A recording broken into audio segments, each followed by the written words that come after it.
I was once a man, though I suppose that's hard for anyone to believe now. The people who see me, the wretched thing I've become, the hollow shell that exists in this forsaken place, would never know the man I once was. The man who wore his ambitions like a fine suit, who stood with pride before his peers. They see only the madness, the brokenness. But I remember the man I was before everything came undone, before death. I was born to privilege, raised with the notion that the world would bend to my will. A barrister, they called me, a man of reason and justice. I had a future, a path paved with ambition and wealth. In those days, I believed that all I had to do was work hard, think clearly, and I could carve my place in the world. I had purpose, and that purpose was to climb, to be more than my father ever was. But it wasn't wealth that filled me. No, it was love. Love for Eleanor, my wife. She was my anchor, the balance to my ambition. She was everything I wasn't.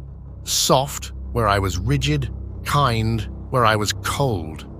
Her beauty was undeniable, yes, but it was her heart, her light, that drew me to her. It's hard to describe how someone like me could have ever found someone like her, but I did. And when we married, I thought naively perhaps that nothing could ever tear us apart. I'll never forget the day we met. She was standing outside her family's house, the sunlight spilling through her dark hair, her eyes sparkling with laughter at some passing joke. I remember thinking, she is everything I have ever wanted. I hadn't even known I was searching for anything until I saw her. It was a feeling that flooded me, one I could not ignore. Our courtship was swift, but it felt right, like everything had finally aligned. We talked for hours, sometimes days, about life and death, about hopes and dreams.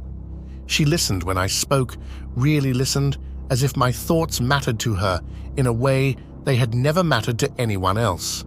And when we pledged ourselves to each other in marriage, I was certain that there was nothing in the world stronger than our bond. We built our life on promises, on the future we'd share. There was a vision. Oh, how bright it seemed then. We spoke of children, of growing old together, of a love that would last beyond the years. We were invincible, or at least I thought we were. And then death came. It was an illness, sudden, aggressive, without warning. One day she was vibrant, healthy, her laugh like music to my ears, and the next, she was frail, wasted away in a matter of weeks. I watched, helpless, as the life drained from her piece by piece. Doctors came and went, remedies were tried, but nothing helped. She grew weaker and weaker, and I felt as though the ground beneath me was collapsing, crumbling into nothing. It was in the final days, when the shadow of death had already begun to loom over us, that I began to hear it. The whisper. It started faintly at first, a foreign voice on the edge of my hearing, too soft to fully grasp, but commanding in its cadence. But as the days wore on, it grew louder. I remember sitting beside Eleanor's bed, holding her fragile hand when I first truly heard it. The voice spoke of something ancient, something powerful, something that could undo death. "Come to the east," the voice told me. "There is a place where the dead do not stay dead. There is a man who has defied the grave, and he will show you the way." At first, understandably, I thought it was madness. Grief was a cruel beast, one that could twist a man's mind after all. But the more I heard it, the more the voice seemed to make sense. It spoke of immortality, of an ancient power that could revive the dead. And as Eleanor's death drew closer, I found myself more and more willing to listen. How could I not? How could I let her die, let her slip through my fingers like dust? I couldn't. I sought out that voice. I followed it. I don't know exactly when it was that I first met him, the Romanian stranger who promised me eternity, but I remember the feeling. There was something in the way he appeared, as though he had always been there, lurking in the shadows, waiting for me. I had attended Eleanor's funeral, standing at her grave, my heart breaking with each passing moment. The mourners had left, the cold wind blew through the trees, and there was only silence. But then, I heard his voice, low, like a murmur on the wind. "You seek the impossible," he said, his accent thick, but his words clear. I turned, startled. He was standing behind me, a tall, thin man with dark, sharp eyes that glinted with knowledge far beyond anything I could comprehend. His face was pale, almost cadaver-like, as though it had never seen the sun, and his clothes were regal and ornate, but old and worn, unlike anything I had seen in London. Perhaps a wealthy nobleman from some distant land. He didn't introduce himself. He didn't need to. He knew why I was there. He knew what I sought. "I can give you what you desire," he told me, his voice soft but filled with an eerie certainty. "But there is a price greater than you could imagine." There was almost a seductive tone to his voice, as if it was intentionally stirring something inside of me, something that cut through my grief. It was something I can only describe as lust, a lust for what he was offering me. My heart raced, my thoughts scattered. The desire to believe, to grasp at any hope that could save her, clouded my judgment. "I will pay any price," I said before I could stop myself. The man's thin lips curled into a knowing smile. It was not a kind smile, nor a comforting one. It was the cruel smile of someone who knew the depths of despair and the weight of impossible decisions. "Travel to the east. I will guide you to your destination," he said. He left the cemetery, and I never saw him again. As I watched him walk off into the fog, he vanished like an apparition. I would eventually come to learn that is exactly what it was. I don't recall the specifics of the journey, only the dread that settled deep in my bones as I traveled east, away from the familiar, into the unknown. I had sold everything, given up my life in London, all for a chance to undo what had been done. I had become a man desperate, driven by obsession.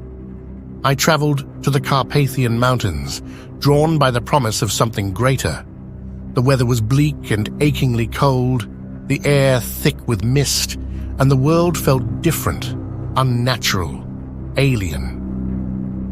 The fires of gypsy encampments smoldered in the distance, their tents and decorative horse wagons just visible through patches of dense forest. This was a land the modern world of industry and progress had forgotten. The towns I passed through were filled with superstitious whispers, warnings that fell on deaf ears. I had no concern for mortals anymore. The townsfolk glared at me with a mix of confusion and concern, knowing I was not meant to be here. I distinctly remember passing a motley mix of farmers, fishermen, iron merchants, and gypsy traders. They stood outside a small Saxon home that had been converted into an inn. Hanging across the entrance was a strange Hungarian rune wrapped around a crucifixion cross with netted wads of garlic bulbs hanging beside it. I did not understand this place and its rituals, nor did I care to. I continued on, seemingly for days, even weeks perhaps. I had lost track of all time, now driven by a single purpose. The deeper I pushed into the surrounding mountains, the more uncultivated the landscape became. Each night, wolves howled threateningly at me, alerted to my presence. I cared not. With each labored step, insidious shadows shifted across my peripheral, whispering strange things. Again, I cared not. And finally, as I heaved myself up onto the ledge of a wooded cliff, I stared out at the craggy, snow-tipped peaks before me, where a structure loomed in the distance, bathed in shadow, as if the sun refused to cast any light upon it. I could see a decrepit castle made of stone and iron, but the more I stared, the more it looked like the ruins of some ancient fortress, with thick, armored walls and fortified moats, perched unnaturally atop a spire of black rock. I noticed a strange, ghostly fog bleeding from the crumbled walls like some otherworldly miasma. I must have stood there for hours, assessing the treacherous climb ahead, plotting my path while sucking in the thin, freezing air. It took another day to reach the base of the mountain and trek up it. I eventually reached a steep incline where I carefully maneuvered down the side of a rocky moat. I could see it was laced with fortified abatis formations, tree branches laid in rows with the sharpened tips directed outwards. I gingerly edged past them, climbing up the other side, only to be greeted with a sea of wooden stakes. They towered high into the bruised sky like amputated limbs. There must have been hundreds of them. I wandered between them, morbidly entranced. Fragments of human bones littered their bases. And then I realized what I was looking at. This was once a forest of the impaled, designed to terrify a long-forgotten enemy. I pushed on, getting closer to my destination, and after what seemed like an eternity of trekking, I arrived. Standing before the castle, I took in the bleak desolation that surrounded it. The castle looked a lot more sinister this close, and it seemed as if nothing could grow here. There was no vegetation. Everything was dead. Snow drizzled as I inched through the buckled vertical bar of an imposing iron gate, entering the main grounds. I crossed the courtyard and approached a grand castle door. I studied the ornate engraving of a fierce dragon cut deep into the wood. I leaned against the towering door with all my weight.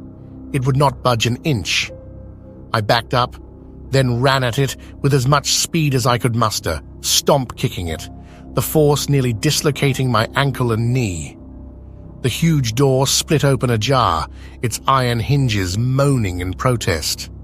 I coughed, immediately greeted with a puff of foul air. That door had not been opened in centuries. After a moment or two, I stepped forward, my eyes narrowing as I entered the castle. Shadows loomed everywhere as I crept into a cathedral-like chamber. This vast room was also rimmed with towering doorways, faded crests and tapestries which hung from stone walls.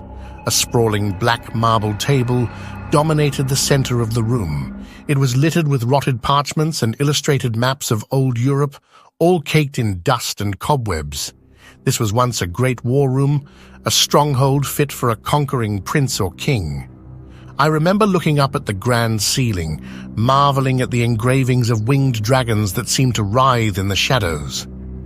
"Hello," I whispered. My frail voice barely had a chance to echo back at me when I was suddenly blasted across the room, slamming hard against the opposite wall. I was pinned by some unseen force. I couldn't move. All I could do is watch with horror as a hideous winged creature scuttled out from the chasm-like darkness towards me. It was sinewy and pale, a hairless half-man, half-bat creature. Withered leathery wings flapped as it moved in an unnatural crab-walk motion, its knuckled talons scraping the stone floor. And then it hit me. It wasn't just the creature's supernatural powers that had robbed me of any movement. It was also the shock of realization that the rumors and fantastical tales that locals had made certain to inform me of were all true. This was indeed the Prince of Darkness they had warned me about. Dracula, a once proud and noble count who had been cursed by God, only to become a hideous creature whose sole purpose was to feed on the blood of the living. An unrelenting, malevolent evil that's only known weakness was the Holy Cross and the light of dawn, a blight across these ancient lands. I gasped as the creature advanced right up to me, leaning in close. Its hard eyes, blacker than night, its grinning mouth mottled with rows of shark-like teeth. Was this the voice that had offered me immortality? I had to find out, even if it meant suffering an unnatural death by this foul thing. "I seek an audience with you," I begged. "Please allow me to speak before you kill me." I squinted in pain as this creature slowly ran a single talon down my cheek, deep enough to draw blood. "There are far worse things than death I could inflict upon you," it replied. As it spoke, I recoiled from its rancid breath. I could hear my heartbeat thundering in my ears.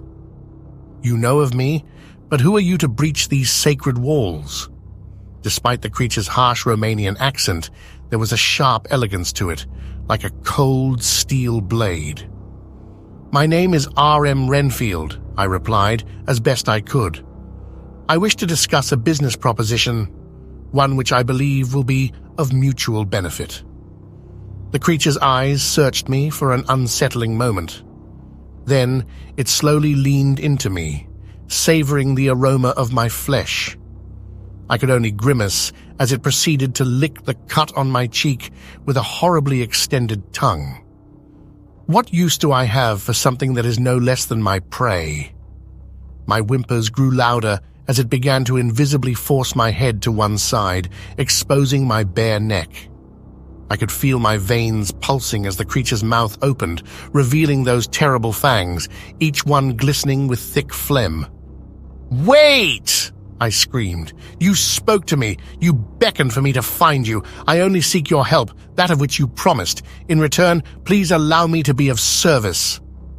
Its eyes churned for a moment, as if contemplating my offer. It then turned and scuttled away. I immediately dropped to the ground, released from its unseen grip. I had bought myself some valuable time. Flames began to roar as the creature approached a gaping hearth that had been cut into the stone wall. It crouched there, watching the flames as if in deep thought. Then it whipped back around to face me. "What is it you propose?" I took a moment to gather myself before replying. "As I said, I wish to serve you." The creature's lips curled into a diabolical grin. "I have many servants.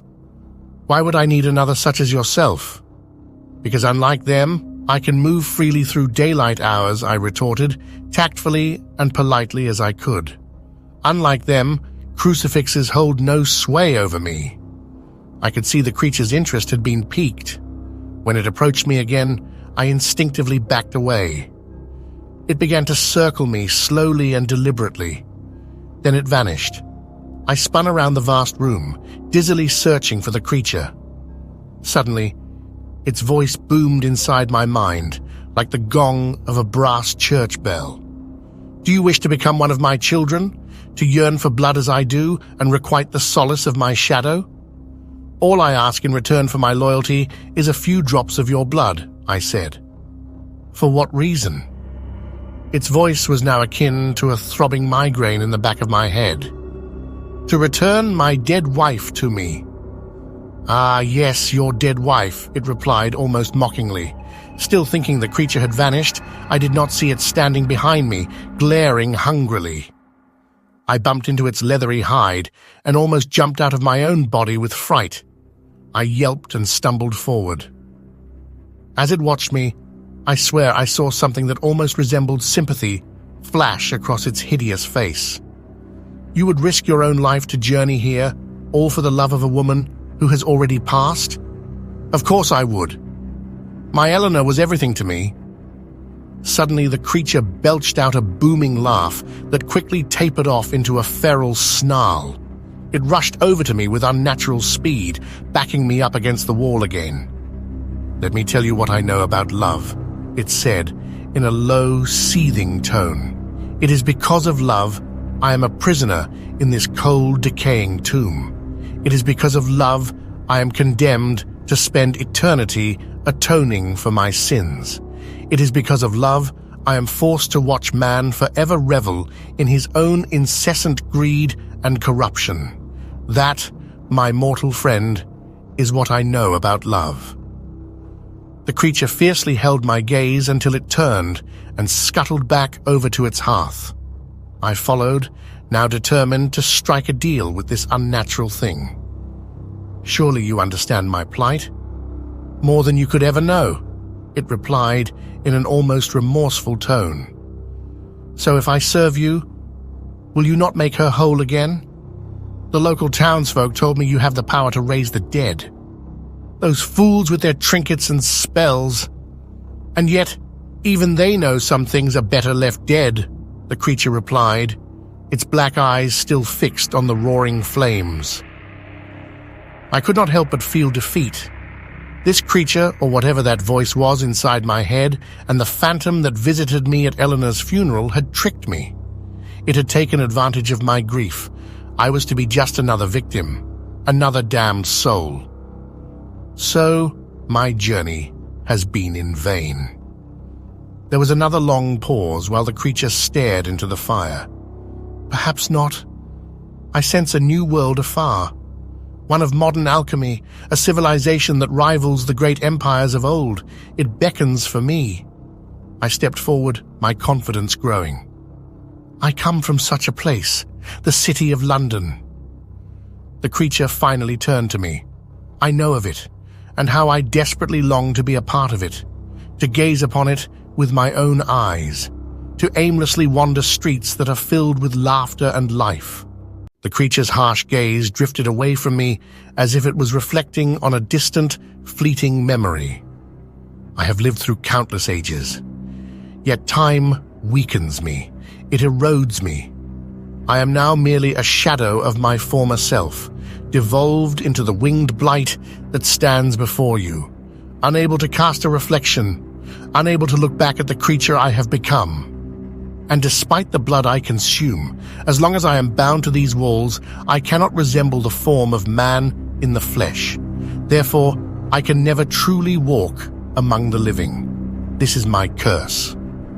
The creature I now knew as Dracula blinked out of his vacant gaze, his eyes once again hardened into black orbs. I have been in exile for too long, banished by the sun and forced to sleep in the earth of my homeland. But at last, salvation awaits me. You are well versed in the ways of the new world. You are a tool I can use. And as my mortal familiar, a much grander destiny also awaits you. What is it you will have me do? I asked with bated breath, eager to serve this abomination just for the chance to reunite with my wife. You will return to London and prepare for my arrival. In time, you will begin to hear my thoughts and commands inside your mind. Then his voice shifted, becoming more threatening. But know this, you must never reveal my existence. You are to live in the shadows. Go about your way of life and wait for me. Do this for me, and in return, I shall grant you the blood you need to resurrect your wife. Now entranced, I nodded devoutly and dropped to my knees. Oh, my master! You have my word, master. I then noticed a fiendish grin slowly creep across Dracula's mouth. My dominion shall once again rule. As Dracula's horrible form seeped back into the shadow of the castle, I stood there alone, chest heaving, in a state of pure euphoria from his words. And so I began. A bargain was struck. I stepped into this darkness willingly, thinking I was gaining a life when in reality I was losing everything. Nevertheless, through the gloomy dawn of that fateful morning, I forged my way back down the steep mountain, blasted by icy wind, yet too yearning and wild-eyed to slow my frantic pace. The evil that enveloped me in that castle, it was unlike anything I had ever known. It was not the kind of darkness you could see or touch. It was a presence, a weight pressing down on your soul. Every breath I took seemed to draw in more of it, suffocating me slowly, drowning me in a sense of something far older and far more malevolent than I could understand. But I was determined. I had come this far, and I had pledged myself to this unholy cause. Dracula's voice soon began to echo in my mind, a constant reminder of what I had chosen. His instructions were simple. Prove your loyalty, your devotion, and the immortality you seek for your beloved wife will be yours too. But what was devotion to him? What did it mean to surrender completely? The price was steep, but I had no choice. A year later, after his arrival in London on a damned sea vessel, I remember my first task, though I shudder now to think of it. He was weak from his long voyage, so I was tasked with bringing him creatures, rats, birds, anything that lived and breathed. At first, I thought it a trivial matter. I will capture them. I will prove my worth. But each creature I brought to him, he consumed in an unnatural way. Not a simple bite. He drank from them, absorbing their essence, destroying them from within. I watched in horrified fascination, and yet, the more I witnessed, the more I felt drawn to it. A hunger, a gnawing emptiness in the pit of my gut. Some nights he would summon me to Carfax Abbey, the property he had purchased prior to his arrival. It was a decaying Gothic structure on the outskirts of Purfleet. He would stand there in silence and stare at me, his black eyes gleaming with a cold hunger as I handed over the poor creatures. The more he ate, the more he began to resemble human form. "Do you understand now?" he asked, his voice dark as the void itself. "This is the price. To consume life is to grasp at power, but to give life, to make one live forever, that is the true reward." I didn't understand then, despite thinking I did. I only knew that the promise of immortality hung before me like a shimmering dream. I had to continue, I had to give him what he desired, even if it meant bringing him drunken vagrants and orphan children who I had lured into his clutches with the promise of a fresh meal and a warm bed. But as I did, I began to feel a twisting inside of me. My body didn't change. It was not yet time for that. But my mind, oh, my mind. My mind fractured into a million pieces like shattered glass. Aside from quenching his thirst for blood, Dracula had no care for mortals. They were simply a source of food. Yet he watched over me like a dark god, instructing me in his rituals, but always maintaining that cold distance. There was never affection, never anything that could be called kindness. He was a master, and I, a servant. And I served him, of course. The man I had been, with ambition and pride, slowly disintegrated under the weight of his power and control. I became obsessed with the idea that somehow, if I could bring him more, if I could offer more life, I would earn his favor, earn the immortality he had promised me. The hunger he had inflicted upon me was truly terrible. I would not wish it upon my worst enemy. It began in my stomach, gnawing at me like a stubborn ulcer, day and night, as though I were being hollowed out from within. And yet, it was not hunger for food. No, it was something far darker. The craving was for life. The thirst was for the very thing that gave life, blood. It was a deep, gnawing emptiness that I could not escape. And then, one night, I could not stand it any longer. I did something I never thought I would do.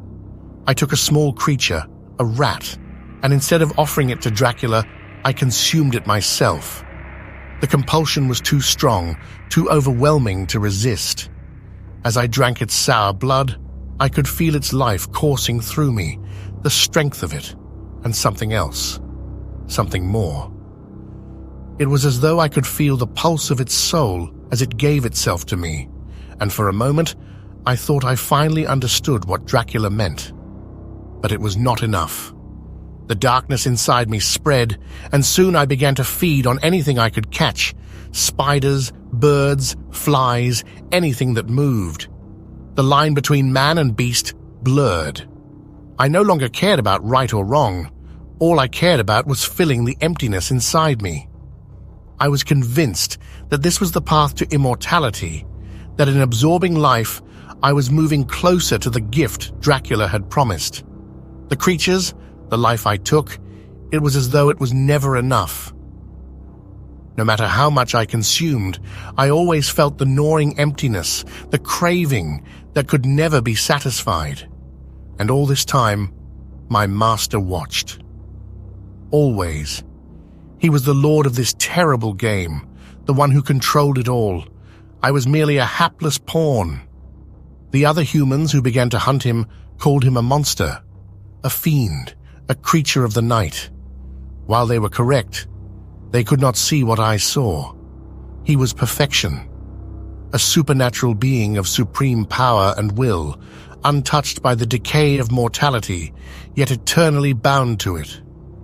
While man's destiny was to eventually wither and rot, Dracula endured. He had shown me the nature of true power, the law of the predator over the prey. It is the way of the world, unbroken since the first breath of life upon this wretched earth. And so, I embraced my role. I feasted as he feasted, though my banquet is but a fraction of his glory. Flies, spiders, birds, each life taken is a sacrament, a step closer to the grand design laid before me. I have supped upon them all, feeling their energies, their tiny souls merging within me before dissolving into the abyss of my devotion. But it was not enough.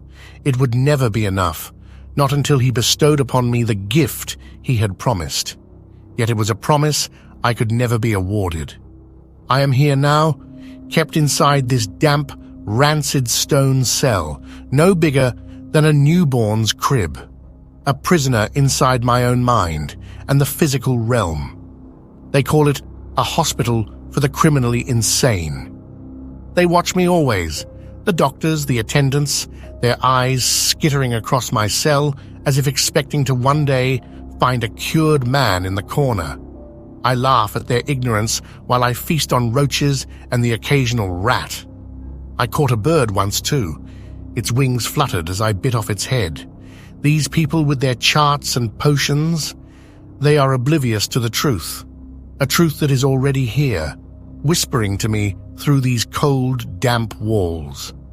At night, when the quivering candle flames die with a breath, the master still torments me.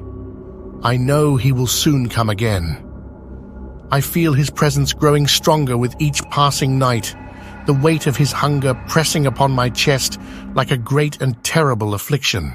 They will not stop me. They cannot. For I am his, and he is mine. And soon, so very soon, the real feast shall begin. As much as I believe this, I know there is a part of me, deep inside, that still yearns for salvation. Not from the evil force that has consumed me, but from the living who still hold on to such idealistic notions as love and forgiveness. Those who still choose to walk in the light. I never thought this until I met her, the love-struck bride I came to know as Mina Harker. It was then that things began to change. I had seen her before, of course. She came here with her husband, Jonathan, and others, Dr. Seward, that cold and clinical man. But it was Mina who caught my attention. She reminded me of Eleanor, her kindness, her gentleness. I saw in her a spark of humanity, something earnest I had not seen in years. A part of me, deep inside, buried beneath all the darkness, longed to protect her. When she first spoke to me, I felt something stir in me, something I had long forgotten. Her kindness, the way she spoke to me as though I were a person and not some wild, deranged creature, it was enough to make my heart ache with longing. I knew what I had become, but for a moment, I wished I could be the man I once was, the man who had loved Eleanor, the man who had held her in his arms and promised her forever. But that was gone. That man was lost. And yet, Mina's presence filled me with the tiniest flicker of hope, but that hope was fleeting. When Dracula came for her, when he sought to claim her, I realized with a sickening certainty that I was not his equal. I was his servant, nothing more. The very thing I had become was all he needed. Mina was different. She was something more, something that threatened to dilute every foul deed I had committed, everything I had become. Was she my salvation? I could not let her fall into Dracula's embrace. She would end up either like me or something far worse. I now knew my master would never return and deliver me from this wretched place, just as he had promised. It was all a deception, a ruse in order to carry out his dark bidding. The master of lies had won. I had been betrayed, only to be left to rot inside this dank cell. And so I rebelled. It was the first time in years that I felt something stir inside me, a glimmer of the man I once was, the man who would never let go of the woman he loved, the man who would fight with every last ounce of his being to protect her. I tried to warn them, to warn her. I tried to break free from the chains of madness that bound me. But I was weak, broken. Dracula had twisted me, used me as a pawn in his game, and now, in my defiance, I was only a tool for him to discard. And like the inevitable cold embrace of death, he finally came for me. That night he appeared inside my cell as a suffocating fog. My head pounded as his anger seared my mind like a hot iron. The entire hospital seemed to quake with his wrath. He violently descended upon me like a storm, and I felt his rage in the stale air I breathed. He wasted no time. My bones shattered like chalk, and my flesh was flailed and stripped from my very bones. The pain was excruciating. But as he continued to violate me, and as the darkness of death's long sleep began to close in around me, I smiled. It was a smile full of agony, but it was a smile nonetheless. I was never meant to be immortal, I whispered to him, my voice ragged and broken. But perhaps in defying you, I have finally found it. Perhaps it is me who has finally won. That enraged him even more as he tore me apart. Despite my unnatural demise, it was nothing compared to what I had lived through, the madness, the torment, the betrayal. I have felt the sting of loss, the emptiness of my soul, and the weight of my own poor choices. But now I am free, free at last. But beware the night, Mrs. Harker.